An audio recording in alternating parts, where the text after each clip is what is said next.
Welcome to Cities on the Move. I'm your host, Stephanie Passingham. Special sandstone caves in Faribault, Minnesota are a special feature of some wonderful cheesemaking. Today, Jeff Jurek from Faribault Dairy gives us the inside tour. Will Holst stops by to share his love of paintballing, a modern twist on the game of tag. And Dr. Alice Woog from the Minnesota State Academy for the Blind and Roxy Mitchell from the Minnesota State Academy for the Deaf join us to talk about the services and programming they offer in Faribault. It's going to be a very informative show. Stay tuned for Cities on the Move.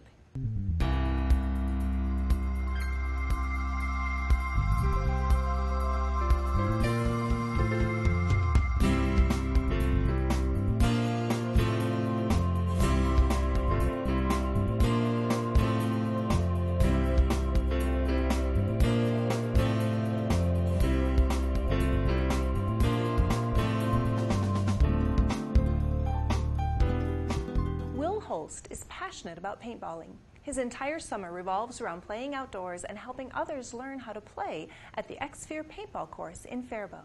Let's meet him now. My name is Will Holst. I grew up in a small town southeast of Rochester, Minnesota, called Plainview.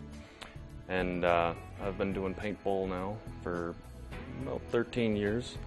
And, that's pretty much my life. It's what I do. When I was very young, about 10 years old, one of my friends came over to my house and he said, "Man, I just got this paintball marker and I've got a bunch of paintballs and everything that we need to go play, So I went out with him and we played Hunt the Rabbit, So one guy was the rabbit, one guy was the hunter, and so I actually took the first rabbit position and he came after me, and basically the goal of the game was to get past or sneak past the person who had the marker and get to the goal line where you couldn't be shot anymore, and then you won. There's a lot of different formats to paintball. The most common would be capture the flag, where essentially you want to grab the flag before the other team does, and you need to bring it to their base in order to win. And you can win by either doing that or by eliminating everybody on the other team. But there's also there's like scenario events where you'll have multiple teams, sometimes 3 teams competing against each other all at the same time for capturing and holding a special point for a certain amount of time. The most important things that you need are to have a paintball mask or a goggle system to protect your face and your eyeballs with, and secondly, you also need a paintball barrel blocking device. And it goes on the end of your marker to prevent you from accidentally firing a paintball in the direction of somebody else while they're not wearing a mask. This is a semi-auto electronic marker. It's actually called a Shocker NXT. It's a higher end marker in the paintball industry. You're probably looking at $500 to $600 for this gun. The paintball itself, the outer shell of the paintball, is fairly brittle. You can actually get different thicknesses and different sizes of paintballs, but they're made out of almost the same material that a pill that you would take by mouth is. The paint inside is non-toxic, and again, it comes in different thicknesses. Sometimes you have a watery fill, and sometimes you have a fill that would be similar to like Elmer's glue with food coloring in it. The paintball course in Faribault, we have 5 courses that are currently operational. A couple of the perks to summer paintball is you get to be outside, you get to be active with the sun. It's real grass, so you can actually slide a lot further. Also, it's nice to have the environment around, the atmosphere. I love playing paintball for a lot of reasons. I would say probably the biggest reason is because it's freedom. You get out on the field and everything that was on your mind before has now gone away. With that, there's a large adrenaline rush, and it seems like time slows down when you play.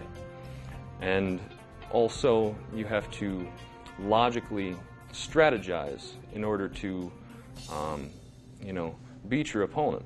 It's very intense. Well, today we're going to talk a little bit about the Minnesota State Academies located in Faribault, Minnesota. And we have a couple of their directors with us today as our special guests. We have Roxy Mitchell and we have Dr. Alice Wu. Thanks so much for being here. You're welcome. Good You're morning. Welcome. All Good right. morning. Director Mitchell, tell us a little bit about the history of these academies and maybe how they came to be in Faribault. Okay, absolutely. The academies have been established for well over 100 years. Wow. One of the legislative representatives, George Skinner, requested that there be consideration for establishment of a school for students that are deaf and students that are blind.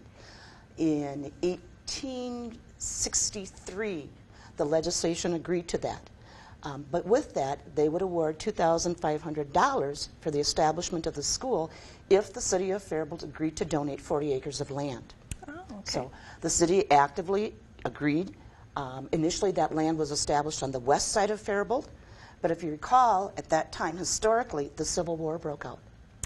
And so technically, the school itself did not open until 1860, let's see, 63? 63, 64. 68. The first building was actually a former shoe store, Fowler's Shoe Store, downtown Faribault on Division and Main. The upper floor was where the students resided. The lower floor was where the academics occurred. Now, if you recall, they said $2,500. That was to pay for the employment of staff. That was to pay for food and board. Wow. The rental of the location as well. At the end of the first year, they had $250 remaining. Wow. So you would have to think. $2,500 went a long way. Absolutely. And if you consider the economy, now $250 really wouldn't get us very far at all. No, that is for sure. But needless to say, years later, the city traded the land. And so 40 acres was switched from the east side to the west, or from the west side to the east side of Faribault. Okay. And that, in essence, is how the MSAD group became known as the Hilltoppers. Oh, okay. Great. Through the years, it has grown. We started with 5 students. Correct. That's correct, Right. Alice? Right. And then after the 5 students, at the first year, we had 1 student who was from Dundas, Minnesota. That was the first female graduate to actually meet the coursework. Okay. Was 5 years later, if my memory serves me correctly, we had 50 deaf students and 15 blind students. Correct.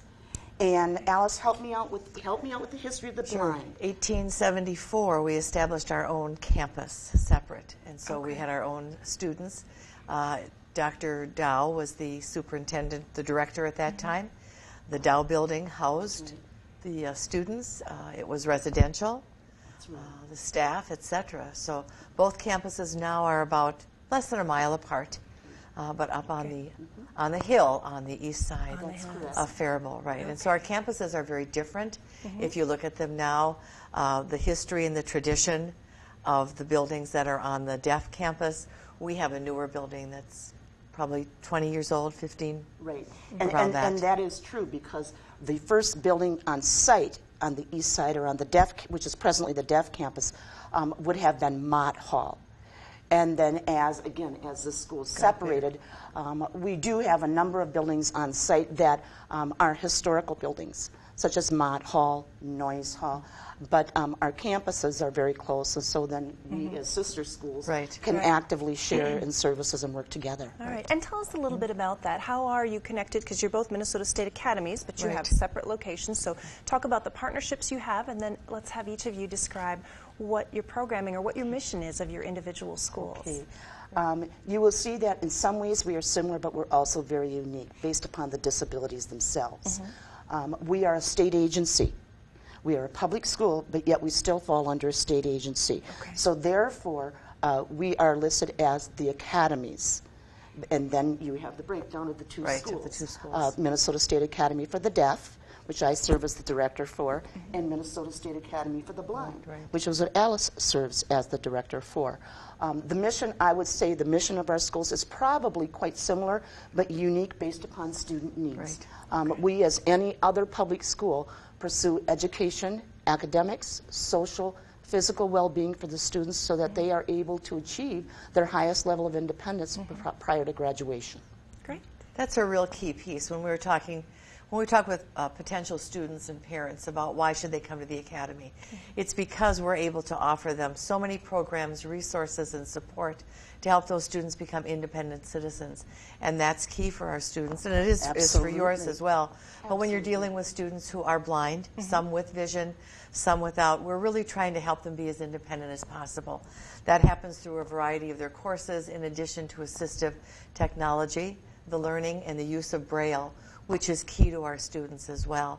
The uniqueness about the Academy for the Blind is that we not only house students who are blind, but students who have challenges, multiple physical or mental challenges. And so we house those students as well. It's a very interesting program. It warms your heart, as I tell people, as a citizen of Minnesota, to be able to say, as a specialty school, the Academy for the Blind, this is what we're able to offer our students. And our alumni come back and thank us time and again. Parents come back and thank us time and again, and I'm sure that's the case with Roxy on the other campus. I have only been associated with the Academy since July of 2009.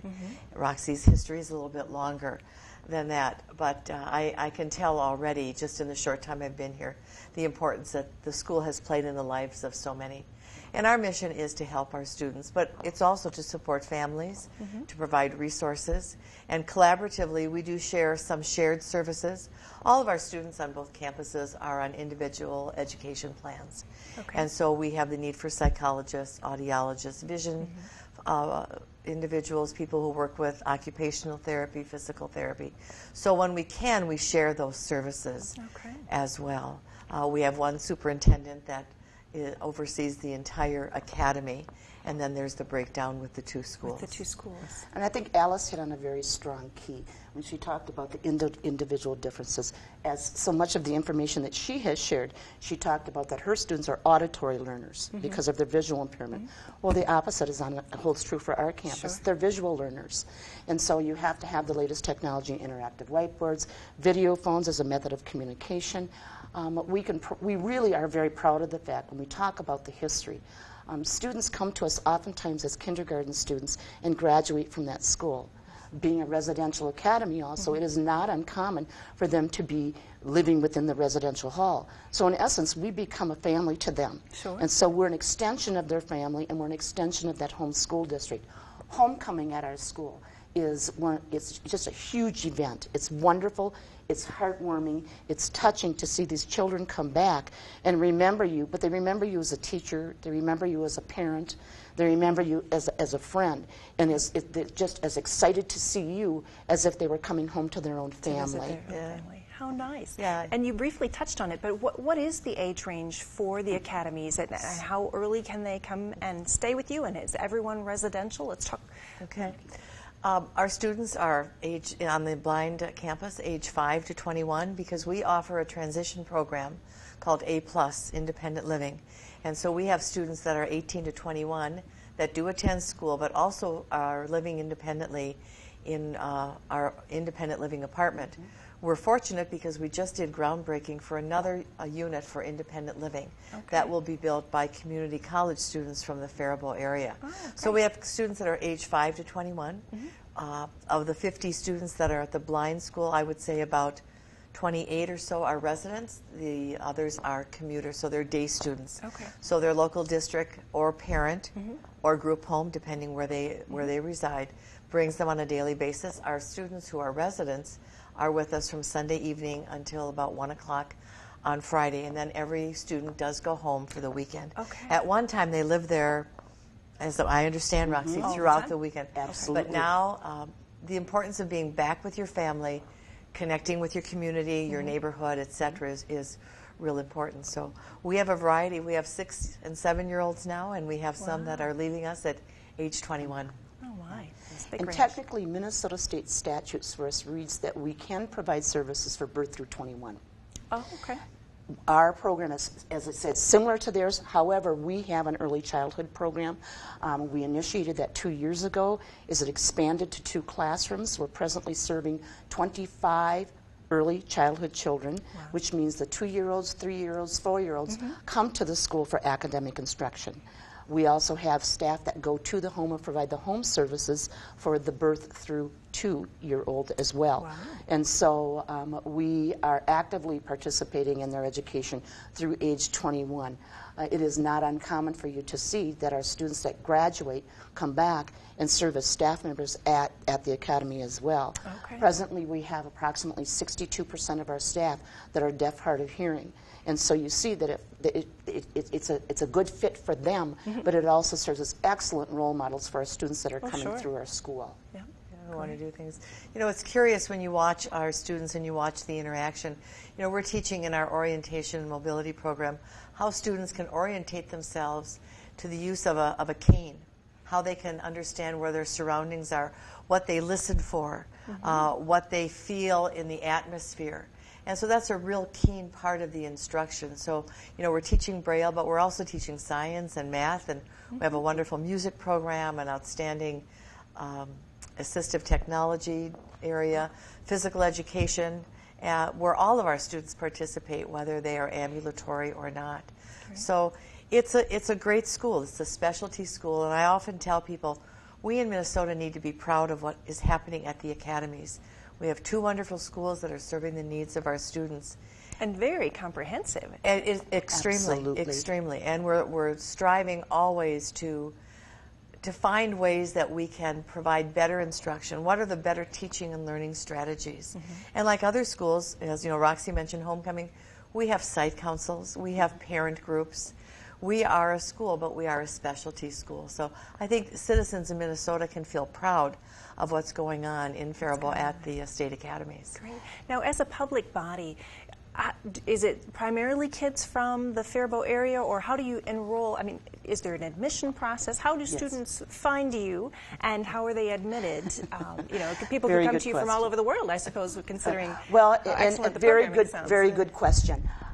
Primarily, the students that we provide educational services for are throughout the state of Minnesota, and so that is why you see the residential component being so critical to our services. I will state that in past years, as historically it has been spoken, our students primarily came to school in the fall, may have gone home for a Christmas vacation, and then returned until the spring of the year. That has changed considerably, and much of that is based upon wanting to bring in the families, recognize the importance of children being with their families. The trend has gone to the fact that many of our families now move to the location, and those students then are day students, and they travel back and forth between school and home each day. However, you also have the students that live on some of the farther corners of the state of Minnesota, and so therefore that is not realistic for them to be able to have that travel. And so we provide a residential setting. On the deaf school campus, we probably have about 60% of our students that are resident students. They would come to the school late on Sunday evening, and they would return back home on Fridays to their families. Okay. And is there an admission process? Do the children's families pay tuition, or how do they get in? Great misconceptions, right? No, there is no tuition at the state academies. All of our students are on individual education plans, or IEPs. So it is a collaborative effort. It is a partnership with the family, with the homeschool, with the academies, and all the shared services that we can provide. And so there are meetings that are held, there are observations that are done, assessments, etc., to determine what is the best placement for the student. So the question is not should they come to the academy. The question is what is the best placement for the student. And many times it is the state academies. And so then we work with the home school because the student belongs to the home district. And so it's really kind of an open enrollment process. Yes and no. Yes and we no. are an extension of the home school district. Right.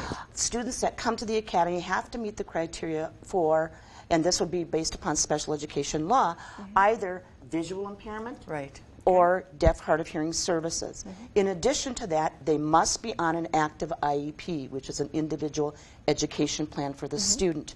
We then collaborate with the home school districts, review the records, review the assessments, review the IEP, and determine if MSAD is that place. Again, I think it's important to understand oftentimes there may be the misconception that we don't provide the services as a public school do. But we do. But you do. Okay. We do. We are required to follow all educational standards just as you would within the public schools. We also have the opportunity for ourselves as deaf, hard of hearing service providers. All of our students are provided instruction in ASL, which is American Sign Language. It's a need for communication mode. Alice themselves, again, specializing with the visual impaired services. But I also think it's important for people to understand that there's a socialization aspect that is critical to the schools. It is not uncommon for children within their home school districts, and I won't say all because we are an option in education, but for those to have the opportunity participate in extracurricular activities, on that basketball team, in those after-school socials. We just celebrated prom last Friday. That's terrific. But so all of those pieces incorporated with making certain that we follow state educational standards as well. The other piece of the education, Alice, that I don't believe that we've mentioned is the mainstream opportunity. Our students can attend the academies, but we also have a mutual agreement with the Faribault Public Schools.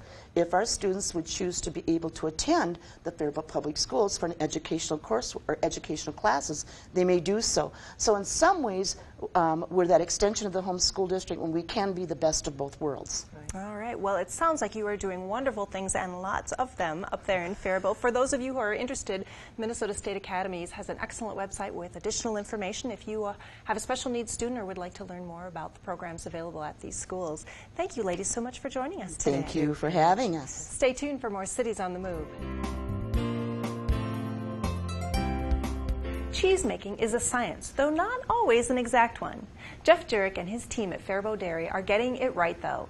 Their award-winning American blue cheese benefits from some special geological features. Let's find out more. It is speculated that blue cheese was discovered by mistake as early as 879 AD, when cheese was often aged in caves that contained mold. While those early blue cheeses may have occurred by happenstance, the beautiful blue cheeses created in Faribault, Minnesota involve a very careful and specific process with delightful results. Cheesemaker and President Jeff Jurek describes the key feature to Faribault Dairy that makes it all possible: the caves.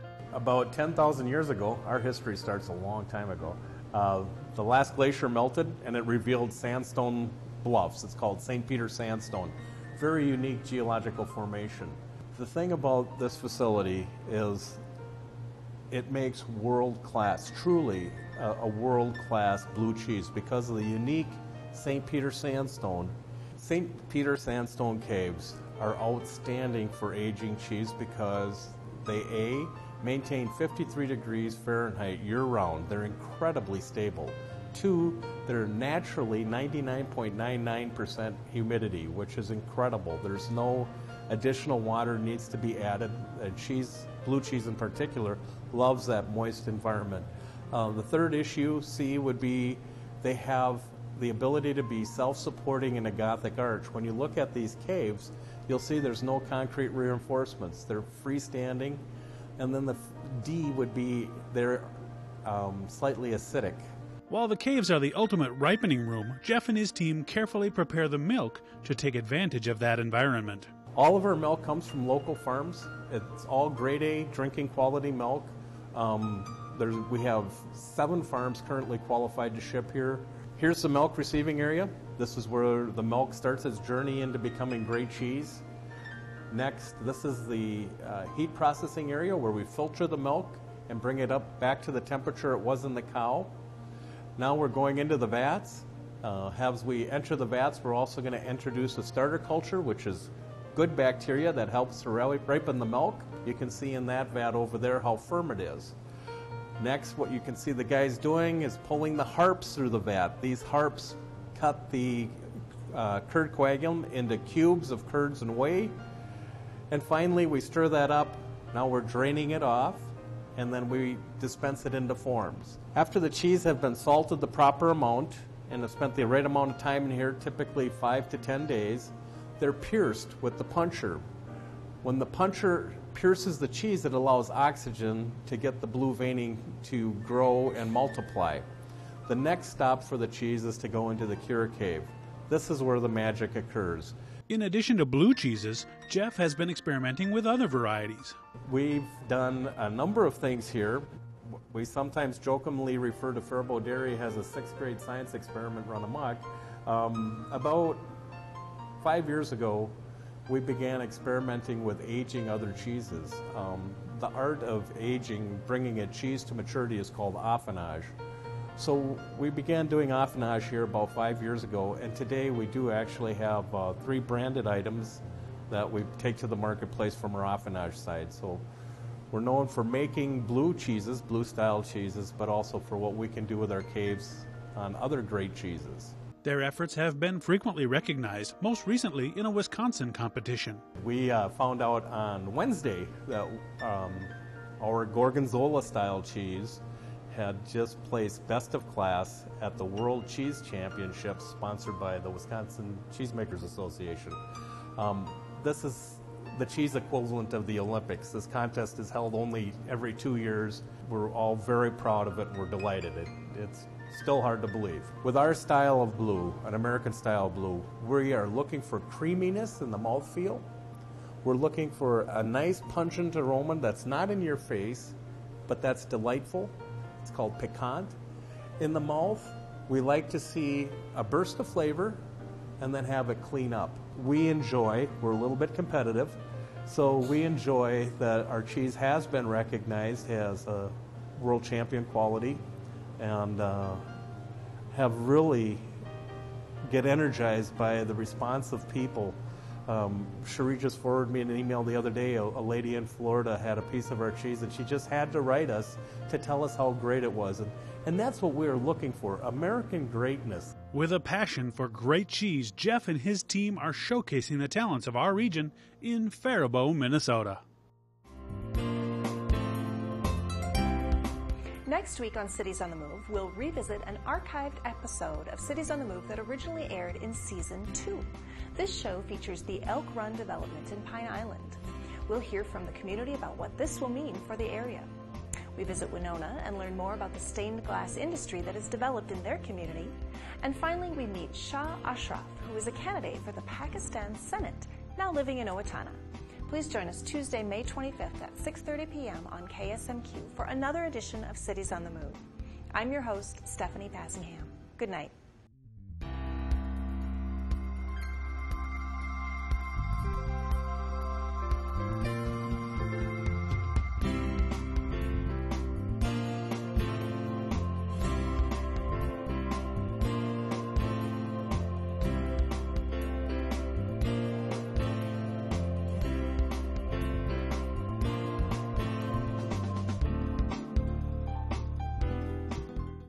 Production of this program is made possible in part through a grant from the Blandon Foundation.